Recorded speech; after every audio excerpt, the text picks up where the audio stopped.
How do you learn to like reading again? And if you've never liked it, how do you start? Whew, let's take a ride. Hey y'all, it's Sunny Day Jones. First off, I want to thank y'all for being here. I had no idea that I had so many subscribers. There's like over 700 of you, and that is nuts. I just decided that I was gonna check my YouTube metrics one day, and here y'all are. And I was like, ooh, perhaps we should give them something to watch. If you follow me on any of my other platforms, I talk about books a lot. History, pop culture. That is how I see the world. I use books to understand the world around me. Here's the thing.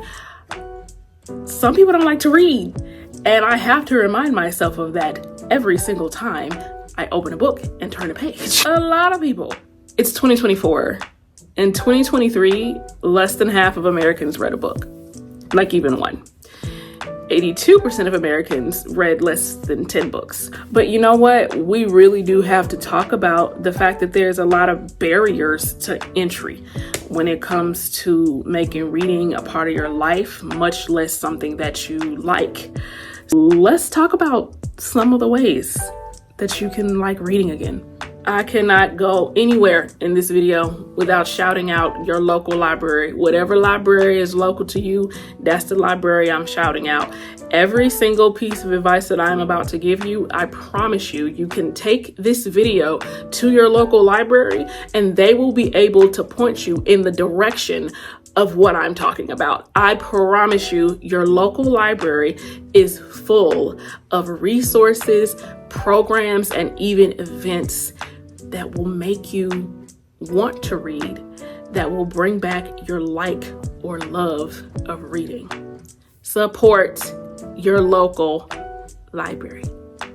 Okay. First piece of advice that I'm going to give you is some advice you've probably heard about how to get started in a lot of things, and that is to take your time, start small, and go slow. At any given time, I am reading a fiction book, a nonfiction book, some little something else like a work of poetry or a comic, and I'm also probably listening to an audiobook, like all of those things. And you don't have to start like that. Put it in perspective.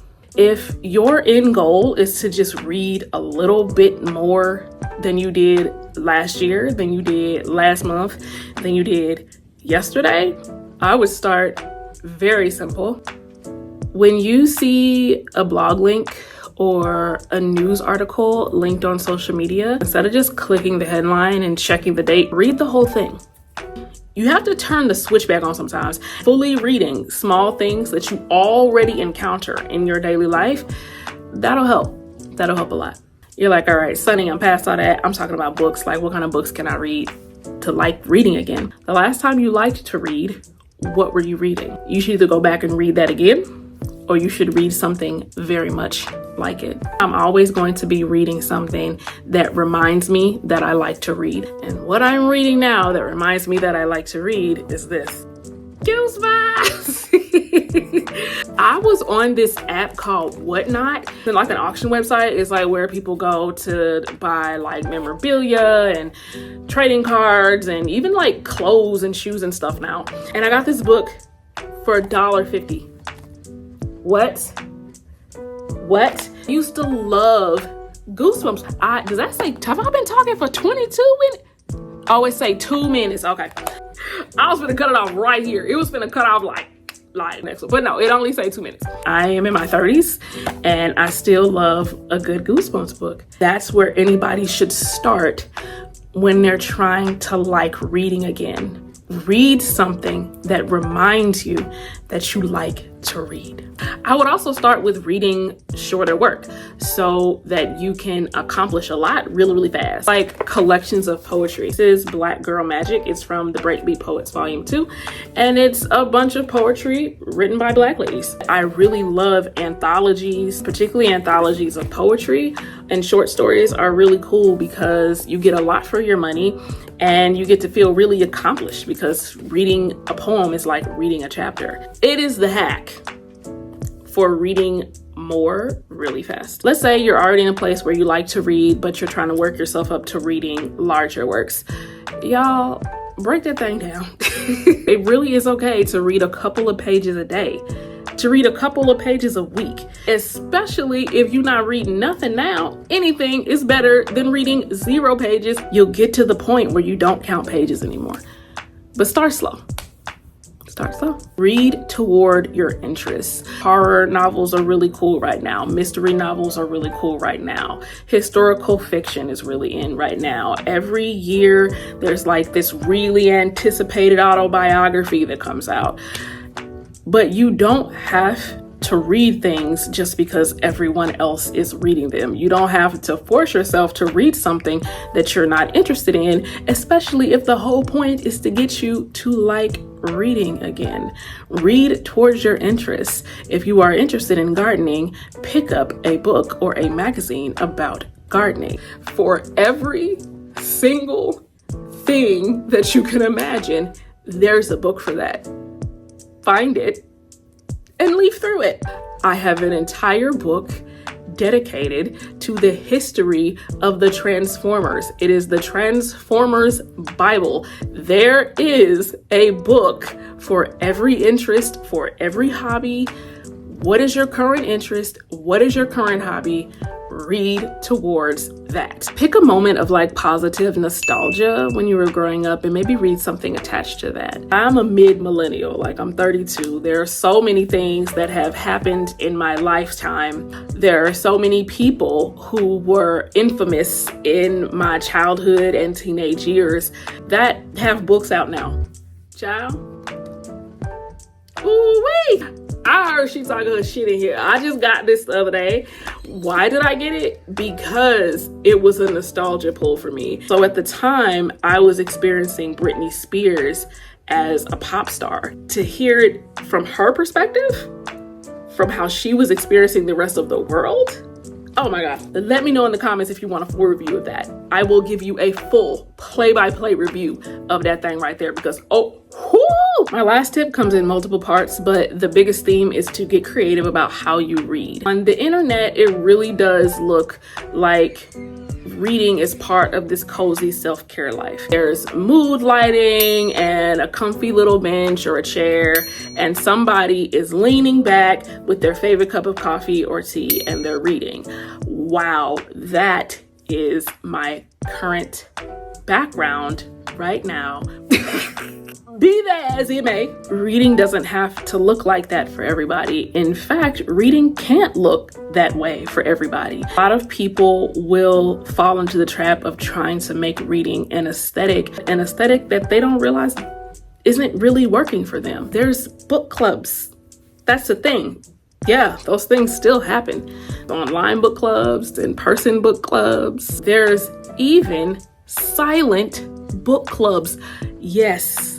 Like if you're one of those people in a mood where you don't want to be alone, but you also don't want to be around people, basically is where people get together and they will all read for a period of time silently. They're not all reading the same book. Bring your own book and you read in silence with a bunch of people. Afterwards, they will usually have some type of social time that's optional. Look up a silent book club near you because that can be really helpful. The other part of my advice about reading not looking the same for everybody, y'all, please don't let anyone tell you in the year of our Lord 2024 that ebooks and audiobooks do not count as reading. Please, there is no literary expert who actually went to class who is going to tell you that audiobooks and ebooks do not count as reading. Audiobooks have been some of the most accessible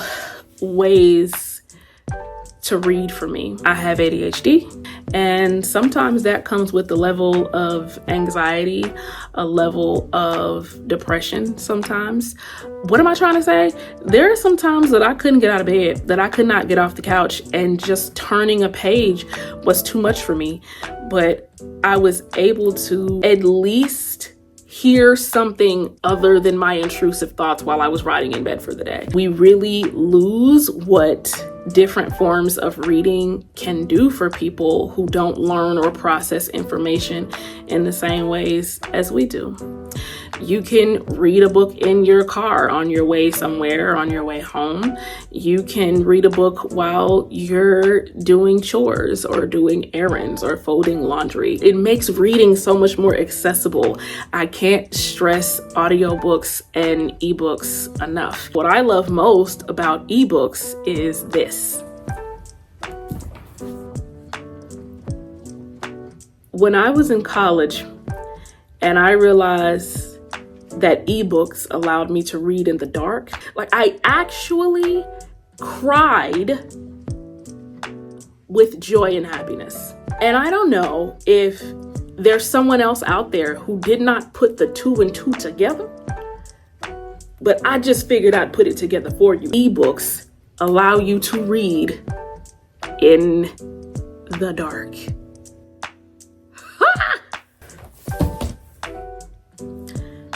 That's all my advice. At least that's all the advice that I have without y'all actually asking me questions. So leave me some questions in the comments. Do you like to read?